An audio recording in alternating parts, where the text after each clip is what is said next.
अपना अपना भाग्य कहानी जैनेन्द्र कुमार द्वारा लिखित एक भाव प्रधान कहानी है, जिसमें मुख्य रूप से एक पहाड़ी बालक के दुर्भाग्य का मार्मिक चित्र खींचा गया है। कहानी के आरंभ से ही लेखक ने दो समुदायों के बीच में तुलनात्मक संबंध स्थापित करते हुए उनके भाग्य की विविधता को दर्शाने का प्रयास किया है। यूं ही इधर उधर घूमने के पश्चात लेखक और उनके मित्र सड़क किनारे बने बेंच पर बैठ गए। नैनीताल में शाम हो रही थी और रुई जैसे सफ़ेद नीले बादल उनके आसपास घूम रहे थे। उनके पीछे पोलो का मैदान तथा अंग्रेजों का प्रमोद गृह था, जहाँ सुरीला बाजा बज रहा था। झील में कुछ लोग अथवा अंग्रेज अपनी कश्तियों में नौका दौड़ में लिप्त थे तथा कुछ एकाग्र होकर मछलियां पकड़ रहे थे। पोलो के लॉन में बच्चे अपने तन मन से अपने हॉकी के खेल में व्यस्त थे। वे अपना भूतकाल तथा भविष्य भूलकर केवल वर्तमान का आनंद ले रहे थे। सड़क पर नर नारियों का अविरल प्रवाह चला जा रहा था, जिसमें बच्चे बूढ़े और जवान सभी शामिल थे।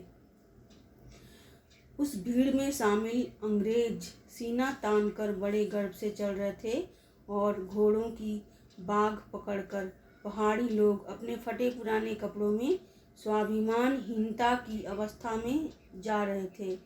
अंग्रेजों के सुंदर और हंसमुख लड़के खेल कूद रहे थे, परंतु कमजोर से भारतीय बच्चे अपने पिता की अंगुली पकड़कर चल रहे थे। अंग्रेजी पिता अपने बच्चों के साथ हंस खेल रहे थे, परंतु भारतीय पिता अपने बुजुर्गों को साथ लिए चल रहे थे।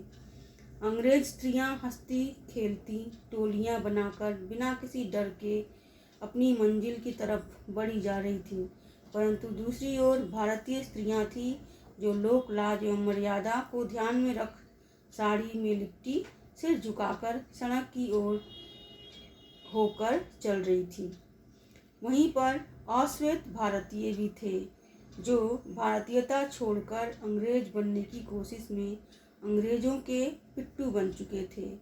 भारतीयों को देखकर वे मुंह फेर लेते थे, परंतु अंग्रेजों के आगे कुत्तों की तरह दुम हिलाते थे। रात होते होते अंधकार बढ़ गया और लोगों की भीड़ खत्म हो गई। लेखक और उसके मित्र उसी बेंच पर बैठे थे। सब कुछ शून्य तथा स्तब्ध था।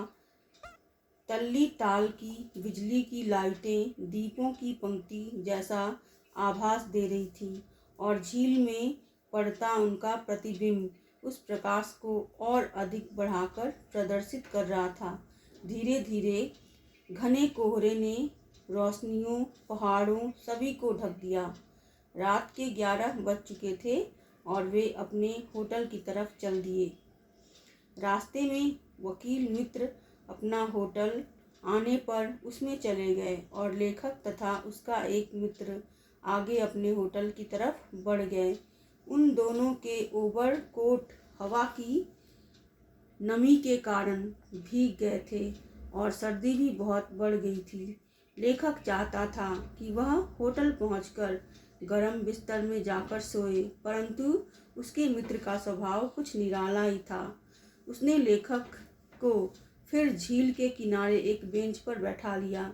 रात का 1 बज चुका था। कुछ देर बाद लेखक ने उकताकर अपने मित्र को वहां से चलने के लिए कहा, परंतु उसके मित्र ने उसे दोबारा हाथ पकड़कर बैठा लिया।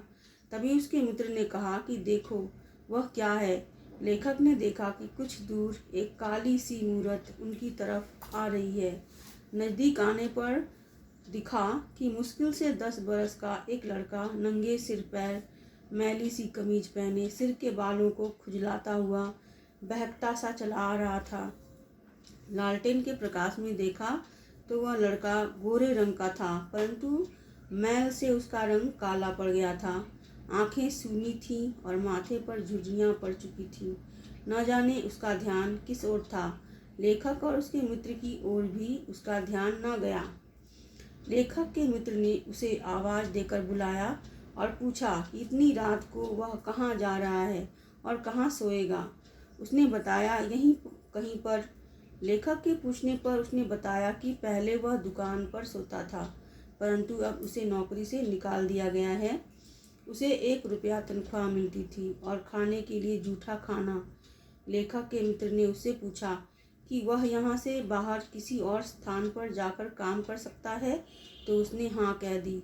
लेखक के पूछने पर उसने बताया कि आज वह खाना न मिलने के कारण भूखा ही सो जाएगा। लड़के ने बताया कि उसके माँ बाप यहाँ से 15 कोस दूर एक गांव में रहते हैं। वहाँ पर उसके कई छोटे भाई बहन भी हैं। उनको काम न होने के कारण रोटी नहीं नसीब होती। बाप गुस्से में आकर उन्हें पीटता है, इसलिए वह गांव से अपने एक साथी के साथ भाग आया था, परंतु मालिक द्वारा पीटे जाने के कारण उसका वह साथी मर गया। इसके बाद लेखक और उसका मित्र उस लड़के को अपने साथ लेकर अपने वकील दोस्त के होटल में चले गए। पुकारने पर वह कश्मीरी दोशाला ओढ़े नीचे आए। लेखक के मित्र ने कहा कि वह आपके लिए एक नौकर लाया है जिसकी आपको ज़रूरत थी। यह लड़का बेईमान नहीं हो सकता, परंतु वकील मित्र ने कहा कि ऐसे भी कोई किसी अनजान को नौकर रख सकता है। वैसे भी यह पहाड़ी बच्चे बहुत शैतान होते हैं। किसी दिन सारा सामान लेकर भाग जाएगा। 2-4 बातें और सुनाकर वह अपने कमरे में सोने के लिए चले गए। बाद में लेखक के मित्र ने अपनी जेब में हाथ डालकर निराश भाव से पूछा कि क्या तुम्हारे पास कुछ खुले पैसे हैं जिससे वह लड़के को खाना खाने के लिए दे सके। परंतु दोनों के पास 10-10 के नोट ही थे।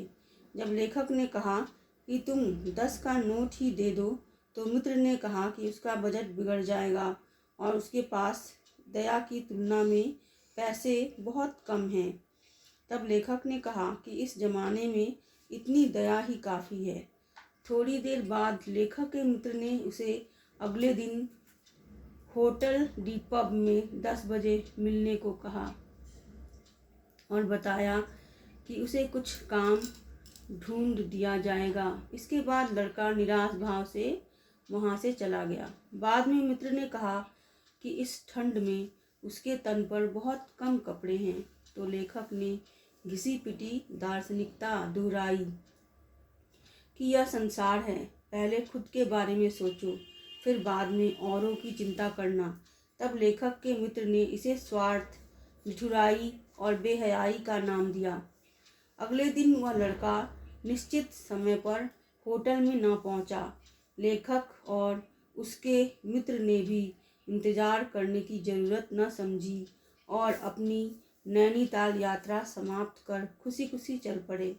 अभी वह गाड़ी में सवार हो ही रहे थे कि उन्हें पता चली वही पहाड़ी लड़का जिसकी बात से वो चिंतित थे, फटी कमीज पहने सड़क के किनारे लगे पेड़ के नीचे ठंड से मर गया।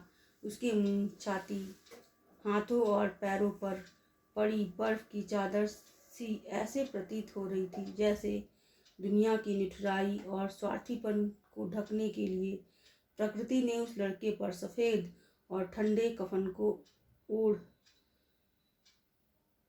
दिया हो।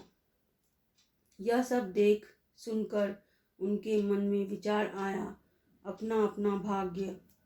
इस प्रकार लेखक ने सामाजिक और आर्थिक विषमताओं के कारण मनुष्य से अलग प्रतीत हो रहा है, यह भी दिखाने की चेष्टा की है।